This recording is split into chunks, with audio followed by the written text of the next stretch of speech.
자와 고구마가 길을 걷고 있었습니다. 근데 마침 얼굴이 희고 고운 찹쌀떡 아가씨가 옆을 지나가고 있었습니다.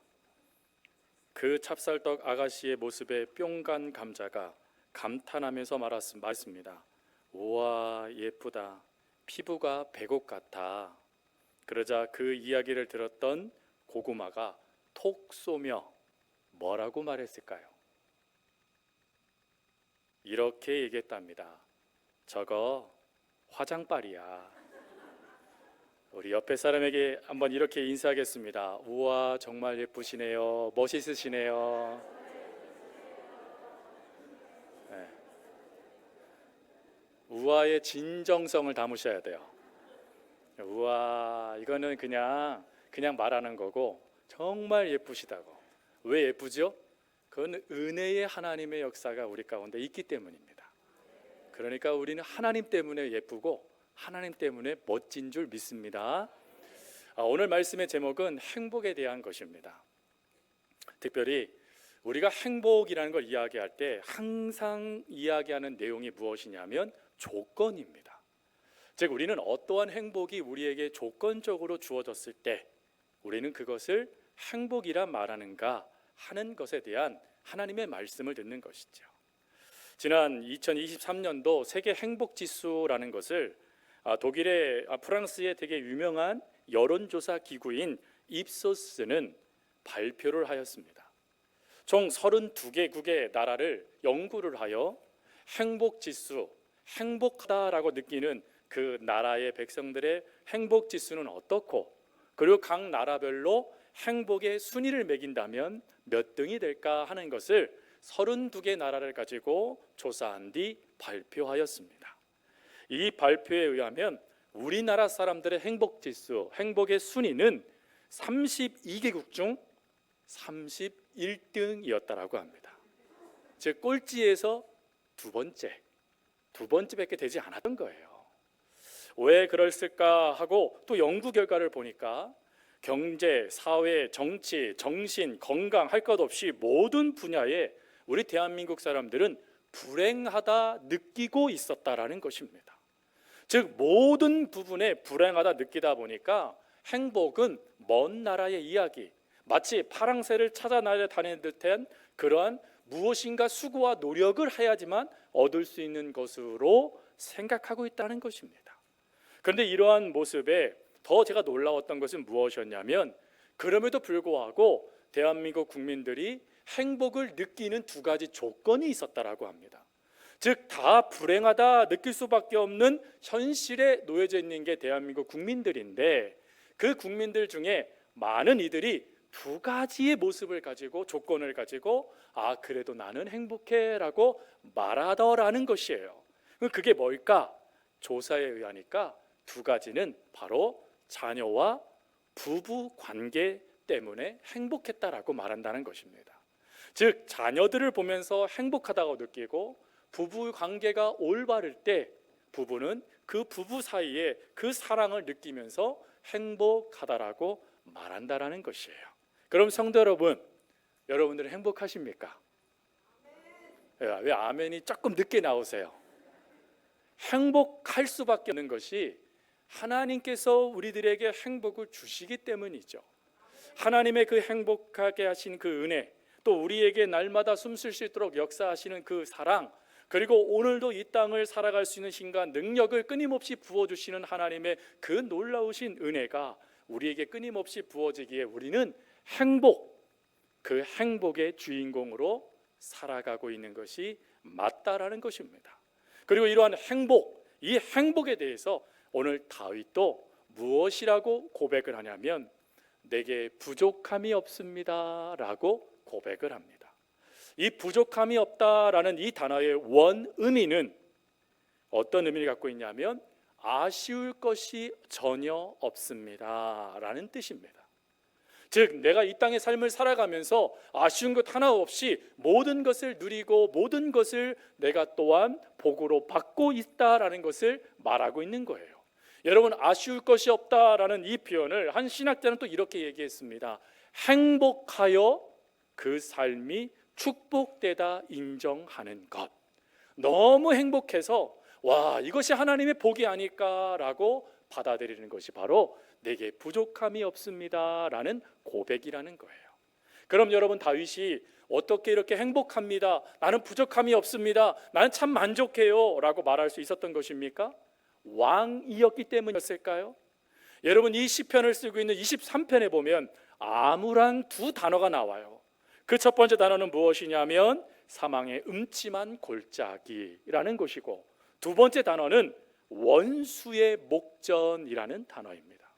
즉 원수와 사망이라는 그 고통이 왕이었을 때에도 여전히 다윗의 삶에 영향을 미치고 있었다라는 거예요.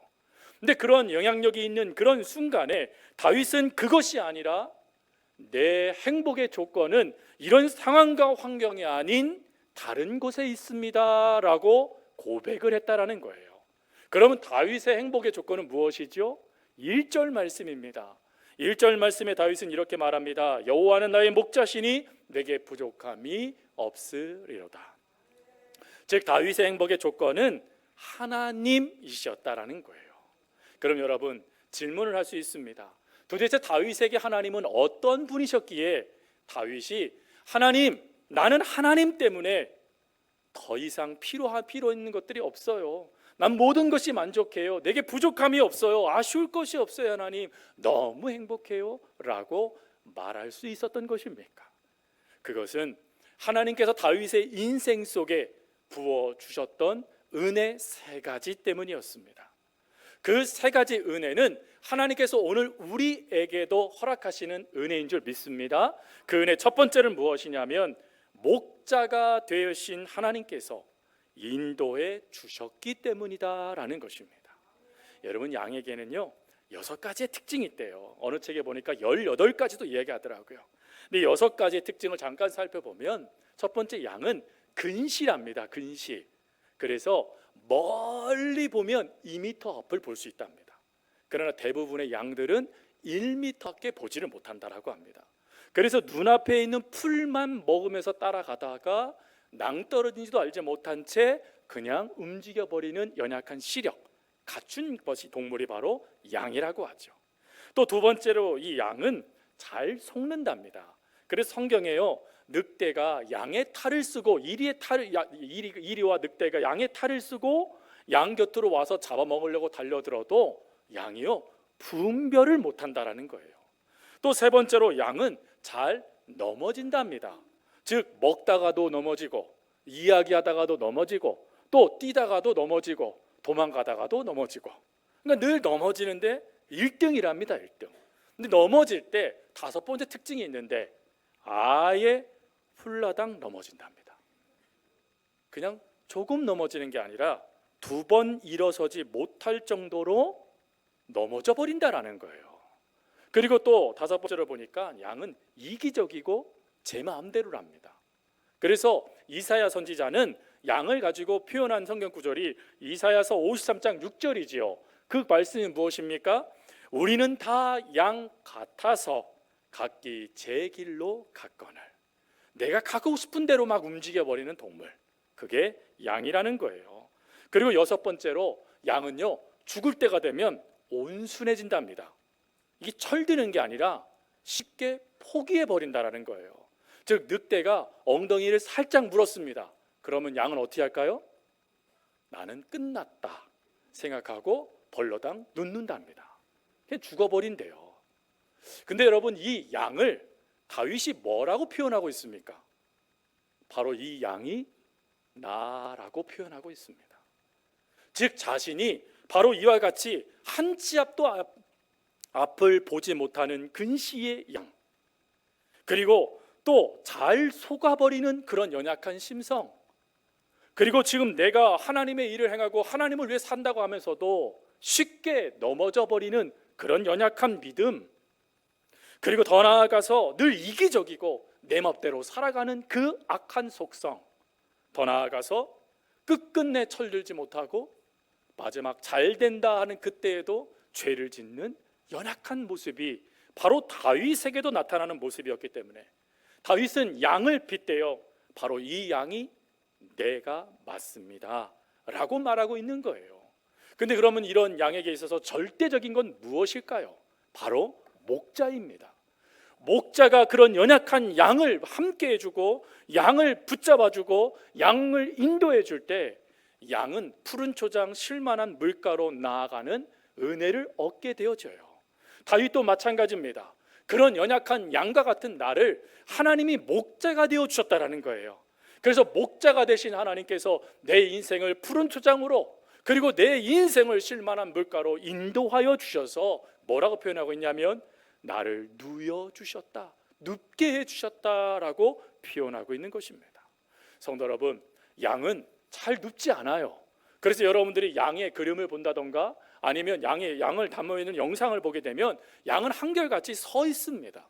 왜 그럴까요? 그것은 양은 이 눕게 되어질 때 네 가지 조건이 동시에 충족이 돼야 된다라고 합니다. 그 네 가지 조건을 책 중에 양과 목자라는 책이 있어요. 이 책을 보면 네 가지 조건이 충족되면 양은 반드시 누워서 잠을 잔답니다. 그 첫 번째 조건은 뭐냐면 첫 번째로 두려움이 없어야 된다는 거예요. 즉 사자, 곰, 늑대와 같은 맹수들이 자신 곁에 없을 때 일단은 첫 번째 조건이 만족된답니다. 또 두 번째 조건은 바로 자신을 괴롭히는 회충이 없어야 된대요. 양은 털이 지저분하잖아요. 그러니 당연히 거기에 파리도 끼고 또 진드기도 있게 되어지겠죠. 수많은 해충들이 자기의 몸에 없을 때 두 번째 조건이 충족되어 일단 안심한답니다. 또 세 번째 조건은 이 양은요, 양들끼리 잘 싸운대요. 여러분, 양은 온순함의 대표라고 이야기하지만 실제로 양을 아는 목자들은 양만큼 고집불통이고 양만큼 싸우는 동물이 없다라고 합니다. 그러니 누군가가 나에게 시비 거는 양이 없어야 세 번째 조건이 완족이 되는 거예요. 그리고 마지막 네 번째가 뭘까요? 배고프며 배고프지 않고 내 배가 불러야 양은 만족한답니다. 근데 그 만족이 하나만 만족되면 안 되고 이 네 가지가 동시에 만족돼야 된답니다. 네 가지가 동시에 만족되면 비로소 양이 누워서 잠을 잔답니다. 근데 지금 다윗이요, 하나님께서 다윗에게 이렇게 하셨다고 말하고 있는 거예요. 즉 자신의 삶 속에 하나님이 두려움도 없애주시고 자신의 삶 속에 해충과 같은 악한 역사들이 틈타지 못하도록 막아주셨고 그리고 심지어 수많은 다툼과 걱정 속에서 자신을 건져주셨고 또 날마다 하나님이 풍족하게 채워주심의 은혜가 자신에게도 주어졌다라는 거예요. 그러니 그것이 주어지게 되어지니까 다윗이 어때요? 걱정할 필요 없이 편안하게 잠을 잘 수 있게 되었다라고 말하고 있는 것입니다. 여러분, 요즘에 대한민국에 불면증이 큰 문제가 되고 있어요. 왜 많은 이들이 불면증에 빠질까요? 바로 걱정 때문이죠. 수많은 염려 때문입니다. 사실 우리가 하나님의 인도하심이 우리의 삶에 있다라는 걸 모르는 성도들은 없습니다. 그리고 오늘 이 예배를 드리는 성도님들도 하나님 그러면 하나님께서 목자가 되어주셔서 나를 인도하고 계시지 믿지 않는 성도들도 없습니다. 다 믿고 계세요. 그런데 왜 염려할까요? 그런데 왜 많은 성도들이 불면증에 빠질까요? 왜 우울하다라고 빠질까요? 왜 절망 가운데 빠질까요? 이유가 무엇이겠습니까? 그것은 그 하나님, 다윗을 이렇게 이끄셨던 그 하나님, 다윗의 삶을 이렇게 만족되게 하시고 그 삶에 참된 쉼을 허락하시는 하나님을 안타깝게도 우리가 제대로 믿지 못하기 때문에 그렇다라는 것입니다. 그러니 여러분, 오늘 다윗이 내가 편안히 눕습니다 라고 말하는 이 고백은 다른 표현으로 나는 하나님을 믿습니다 라는 고백이 된다라는 거예요. 여러분, 하나님을 믿는데 어느 정도까지 하나님을 믿어요?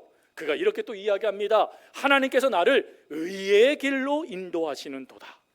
여러분, 이 의의 길은 뭐죠? 특별히 이 의의 길을 이야기할 때 하나님께서 뭐라고 먼저 다윗이 고백을 하냐면 내 영혼을 소생시키시며 의의 길로 인도한다고 말씀을 하세요. 여기서 이 소생하다라는 이 단어는 어떤 의미를 담고 있냐면 회복시키다, 원상태로 되돌리다 라는 뜻을 갖고 있어요. 그러면 지금 다윗에게 문제가 발생됐다는 걸 말하고 있는 거예요. 다윗에게 지금 하나님을 다윗이 믿고 있음에도 불구하고 그의 삶에 영적 타락이 나타나는 사건이 있었습니다. 무엇이었죠? 밧세바의 사건이고 더 나아가서 또 하나의 사건이 있었죠. 인구조사의 사건이었습니다. 두 사건의 결과로 먼저는 이스라엘 땅에 하나님의 진노가 임해왔고 또 다윗의 가문에 하나님의 저주가 임해왔습니다. 근데 그러한 탈선, 어긋남, 죄로 말미암아 영원히 버림받을 수 있는 그때에 하나님이 의의 길로 인도하셨대요. 무슨 말입니까? 다윗의 삶에 개입하셔서 하나님을 온전히 믿는 믿음의 삶이 되도록 그를 다시금 믿음을 회복시켜 주셔서 온전한 믿음의 걸음을 걸을 수 있도록 도와주셨다라는 것입니다. 여러분, 이것이 은혜이지 않을까요? 저희들이 매번 100% 믿음을 가지고 하나님을 섬기지 못합니다. 앞에 있는 목사도요, 때로는 절망합니다. 때로는 실망해요. 슬픔에도 빠지고요. 그리고 그 마음을 해결하려고 끊임없이 하나님을 매달릴 수밖에 없는 연약함도 있어요. 근데 그런 연약함 속에 하나님께서 뭐 해주신대요? 소생시켜 주신대요. 하나님의 의의 길로 인도하시며 다시금 믿음으로 살아갈 수 있도록 하나님이 역사해 주신다라는 것입니다. 그 인도하심을 다윗이 경험하게 되니까 고백하게 되는 거예요. 아, 하나님, 내게 더 이상 부족함이 없습니다. 이렇게 내 인생을 이끄시고 설령 하나님을 버리는 인생과 같은 삶일지라도 하나님이 내 인생을 책임져 주시니 제가 어찌 행복하지 않을 수 있겠습니까? 고백할 수 있었던 것입니다. 여러분, 이 고백, 하나님은 우리의 고백이 되기를 원하신다는 거 믿으시기 바랍니다. 특별히 하나님은요, 이사야서 58장 11절에 이런 말씀하셨어요. 여호와가 너를 항상 인도하여 메마른 것에서도 내 영혼을 만족하게 하며 내 뼈를 견고하게 하리니 너는 물된 동산 같겠고 물이 끊어지지 아니하는 샘 같을 것이니라. 하나님이 우리에게 뭐라고 말씀하세요? 항상 너를 인도해 주겠대요.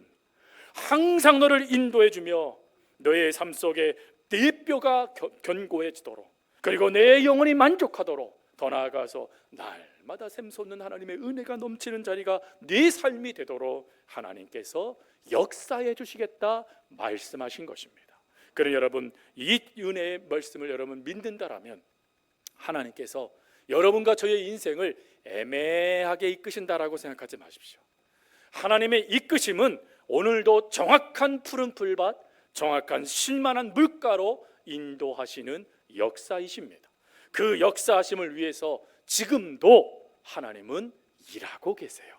그러니 그 일하시면서 오늘도 여러분들의 인생을 이끄시겠다 말씀하시며 앞장서시는 목자 되신 하나님을 믿음으로 인정하며 따라가는 저와 여러분이 될 수 있길 바랍니다. 그리고 두 번째, 하나님께서 허락하시는, 다윗에게 허락하신 은혜는 목자 되신 하나님께서 언제나 함께하여 주셨던 은혜였습니다. 여러분, 양은 자신을 보호할 수 있는 무기가 없어요. 뿔도 날카롭게 좀 앞으로 나와 있으면 좀 원수라도 한번 들어받을 텐데 양은 그러지도 못해요. 더군다나 하나님이 빠른 다리도 허락하지 않으셨어요. 그러다가 여러분 막 도망가다가 뭐 한다 그랬죠? 넘어져 버려요. 내가 내 속도를 못 이겨서 넘어지는 안타까운 양, 이 양이에요, 여러분. 그러니 양은 적으로부터 나를 보호할 수 있는 게 아무것도 없어요. 그런데 유일하게 자신이 보호함을 받고 자신이 그 맹수와 같은 야수의 입에서 건짐을 받을 수 있는 길이 하나가 있어요. 그것은 자신이 아니라 자신과 함께하고 있는 목자 때문입니다. 즉 목자가 그의 삶을, 그의 모든 인생을 함께해 주는 말미암아 다윗이 그런 고백을 했잖아요. 내가 내 양들을 사자의 입에서, 곰의 입에서 내가 건져냈습니다. 즉 목숨을 다하여서 그 양을 지키는 목자와 함께할 때 양은 설령 그 인생에 사망의 음침한 골짜기와 같은 역사들이 주어져도 편안하게 그 걸음을 걸어갈 수 있게 된다는 것입니다. 여러분, 유대의 골짜기들은요 아주 깊다라고 해요. 그리고 그 경사가 얼마나 또 이게 가파른지 양들도 아니면 사람도 쉽게 실족해서 넘어지는 것이 바로 이 골짜기라고 합니다. 근데 그 골짜기를 지나갈 때 더 큰 문제가 뭐냐면 이 골짜기가 깊다 보니까 골짜기 아래 바닥이 제대로 보이지 않는데요. 그 보이지 않는 곳에 반드시 무엇이 있냐면 맹수가 몸을 움츠리고 있다고 합니다. 맹수가 그 자리를 지나가는 동물을 잡아먹으려고 숨어있기 딱 좋은 곳이 바로 이 골짜기라는 거예요. 근데 그런 골짜기를 지나가도 양들이 두려워하지 않을 때가 있다는 것이죠. 언제요? 목자가 함께 할 때라는 거예요. 그러니 여러분, 여기에서 중요한 것이 깨달음이 하나가 있어요. 그게 뭐냐면 여러분의 인생에 여러분들이 어디에 있느냐도 중요하지만 이보다 더 중요한 것은 무엇이냐면 여러분의 인생에 누가 함께 하시느냐가 더 중요하다라는 것입니다. 그러니 여러분, 누가 함께 하느냐에 대한 이 질문에 대한 여러분의 답은 분명하시겠죠. 누구십니까? 하나님이시죠. 그러니 설령 여러분들의 인생이요 음침한 골짜기와 같을지라도, 또 여러분의 인생이 그 음침한 골짜기처럼 아무것도 보이지 않는 인생이 된다 할지라도, 그리고 맹수와 같은 여러 가지 어려움들과 고통이 여러분들의 몸을 찢기듯이 달려드는 그런 현실이 여러분 삶에 나타난 아픔이 된다 할지라도, 여러분들이 안심할 수 있는 것은 목자 되신 하나님께서 주의 지팡이와 막대기로 저와 여러분들과 함께 하시기 때문이라는 거예요. 여러분이 함께 하시는 은혜를 여러분, 스바냐 선지자는 이렇게 말을 합니다. 스바냐 3장 17절 말씀, 너의 하나님 여호와가 너희 가운데 계시니 그는 구원을 베푸실 전능자이시라. 구원을 날마다 베풀어 주시며 힘을 다하여서 여러분과 함께 하시는 하나님이 바로 저와 여러분의 목자이신 하나님이시라는 거예요. 여러분, 그 하나님을 깨닫게 되니까 다윗이요 처음에는 하나님을 향하여 그가라고 고백했던 그가 4절부터는 뭘로 하나님을 바꿔버려요? 목자를요? 주로 바꿔버려요. 주로 바꿔버릴 정도가 아니라 뭐라고 또 표현합니까? 나를 아니하신다라고 표현을 해요. 여러분이 아니하시다라는 이 표현이요 원어는 무엇이냐면 용기를 내다라는 뜻이에요. 도저히 용기를 낼 수 없는 상황이잖아요. 성도 여러분들의 삶을 살아가다 보면 도무지 용기는커녕 나 자신도 제대로 검사하지 못하는 어려움들과 아픔들과 상처들과 수많은 말들 때문에 힘들 때가 얼마나 많습니까? 근데 그때 하나님이 여러분과 함께 하심으로 말미암아 또다시 용기를 낼 수 있도록 하나님께서 힘을 주신다라는 거예요. 그러니 그 용기 주시는 그 힘 안에서 다윗의 고백은 이런 고백인 겁니다. 하나님, 내 인생이 항상 푸른 풀밭, 쉴만한 물가처럼 생명과 기쁨과 안식이 가득한 상태가 아닐지라도, 때로는 사망의 음침한 골짜기일지라도 주님이 함께 하시니 저는 언제나 용기를 내겠습니다. 성도 여러분, 이 용기를 내겠습니다라는 이 고백이 요셉의 고백이었잖아요. 형들의 시기를 당합니다. 질투를 당합니다. 노예로 팔립니다. 그것도 힘들고 어려운데 억울하게 누명 써서 감옥에 갇힙니다. 근데 여러분, 그 감옥에 갇혔을 때 성경이 그가 참 고통스러워서 괴로운 가운데 죽었다라고 표현하지 않아요. 오히려 성경은 전혀 다른 표현을 씁니다. 창세기 39장 2절 말씀에 여호와께서 함께 하심으로 그가 형통하게 되었더라. 하나님께서 함께 하시니까 살아갈 용기를 얻게 되어지고, 하나님이 함께 하시니까 그 용기에 하나님이 역사하시는 열매들이 맺히게 되더라라는 것입니다. 성도 여러분, 오늘 이 땅의 삶을 살아가는 여러분들에게도 하나님은 힘과 용기를 주십니다. 그리고 힘과 용기를 주시고자 오늘 여러분과 함께 하시겠다 말씀하십니다. 그리고 그 정도가 아니라 아예 여러분들을 위해서 여러분들이 삶을 더 살아낼 수 있도록 끊임없이 나도 너에게 허락하여 주겠다 말씀하시며 모든 것을 여러분들을 위하여 쏟아주시는 분이 바로 목자 되신 하나님이십니다. 그 하나님을 의지해서 여러분들이 나아가게 될 때 여러분들의 삶에는 바로 다윗의 이 행복이 주어지는 복이 될 것이에요. 그리고 마지막 세 번째가 목대 되신 하나님께서 필요를 채워주셨기 때문입니다. 여러분, 다윗이 장소를 하나 또 옮겨요. 그 장소가 무엇이죠? 조금 전까지만 해도 사망의 음침한 골짜기였지 않습니까? 근데 다윗이 그 다음 절에 보니까 잔치자리로 표현을 해요. 즉 음침한 골짜기에서 벗어나 잔치자리에 가게 된 것입니다. 근데 그 잔치자리에 가게 됐는데 거기에 놀라운 은혜가 주어집니다. 그 은혜가 무엇이냐면 주인이 다윗의 머리에 기름을 부어준 거예요. 여러분이 기름을 잔치자리에 주인이 부어주다라는 이것은 어떤 뜻을 갖고 있냐면 나는 당신을 인정합니다. 당신은 나의 기쁨입니다. 당신은 나에게 있어서 존귀한 귀중한 손님이 맞습니다 라는 인정의 표시가 기름을 붓는다라는 것이에요. 그런 여러분, 다윗의 삶에는 문제가 있었잖아요. 다윗의 삶에는 어려움도 있었잖아요. 그럼에도 불구하고 하나님을 믿으면서 그 하나님 목자 되신 하나님을 의지하며 나아갔더니 하나님께서 그 모습을 보시고, 야, 내가 너 때문에 기쁘다. 너 정말 나에게 있어서 귀한 아들이 맞아 라고 하시면서 기름을 부어주셨다라는 것입니다. 근데 이 부어주심이 한 번이 아닌 거예요. 그 다음 구절에 뭐라고 돼 있죠? 내 잔이 넘치나이다.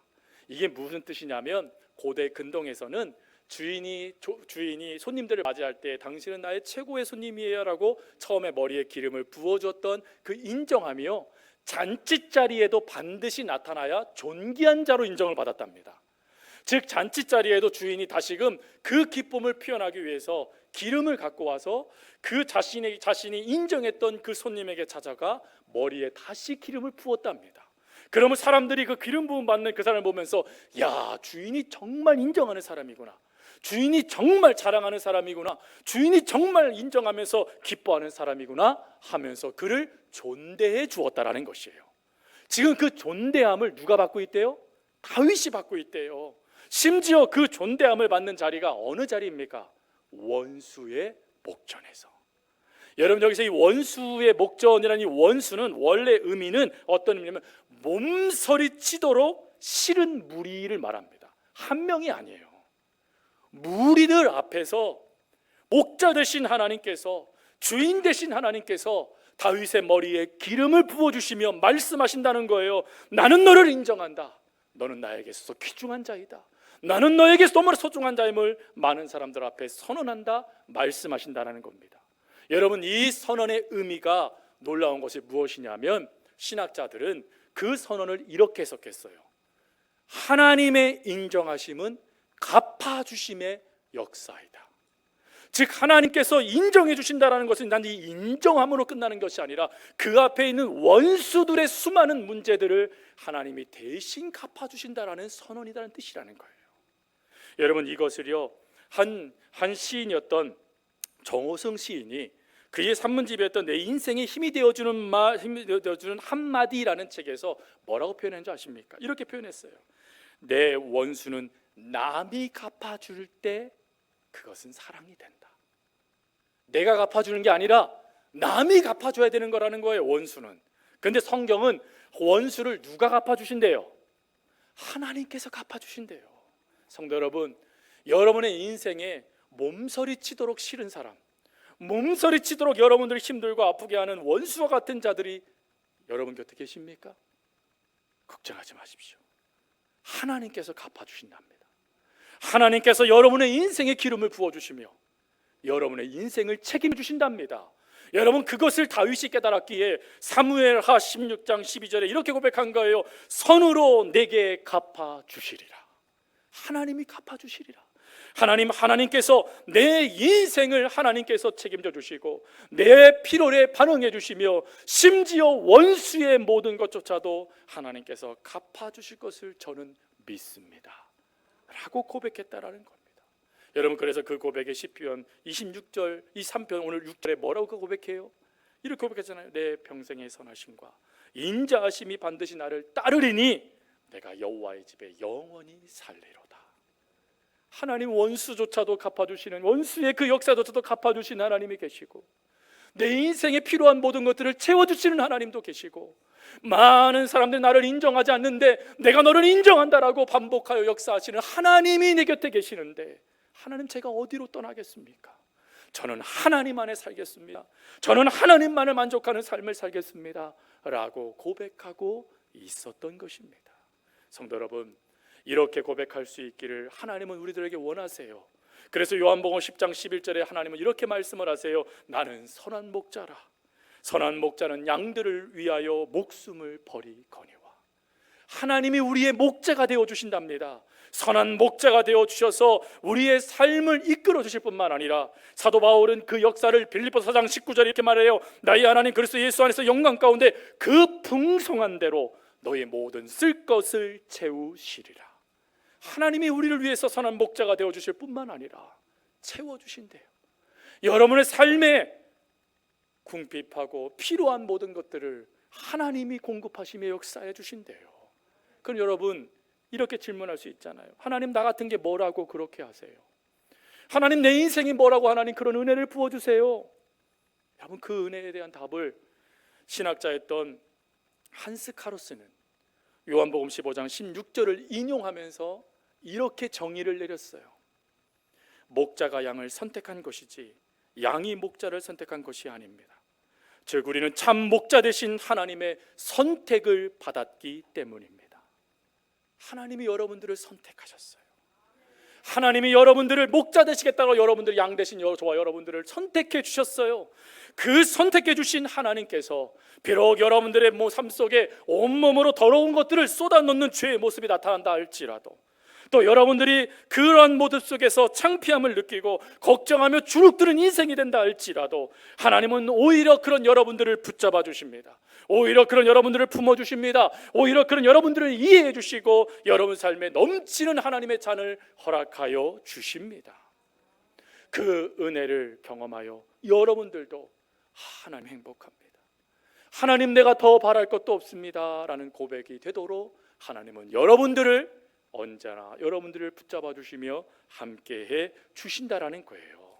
말씀을 마칩니다. 성도 여러분, 때로 여러분들의 삶이 힘들어질 수도 있어요. 어려울 때도 있고요, 마음이 무너질 때도 있어요. 그리고 다시금 일어설 힘조차도 없는 내 자신을 보면서 실망할 수도 있습니다. 그러나 그러한 여러분들을 선택하신 하나님의 선택에는 후회하심이 없습니다. 그러한 저와 여러분들을 위해서 하나님은 목숨도 버려주시는 그 하나님의 선택은 오늘도 저와 여러분들에게 부어져 여러분과 저의 인생을 완전한 길, 하나님이 기뻐하시는 푸른 초장 쉴만한 물가, 그리고 원수의 목전에서도 저주의 지팡이와 막대기로 우리를 다시금 용기 내어 살아갈 수 있는 힘을 주시는 삶을 허락하여 주십니다. 그러니 그 주님 안에서 행복의 조건을 찾고 하나님 안에서 행복을 누리며 오늘도 이 땅의 삶을 하나님 더 바랄 것이 없습니다 고백하며 살아가실 수 있는 저와 여러분의 삶이 되어줄 수 있기를 간절히 주님의 이름으로 부탁드립니다.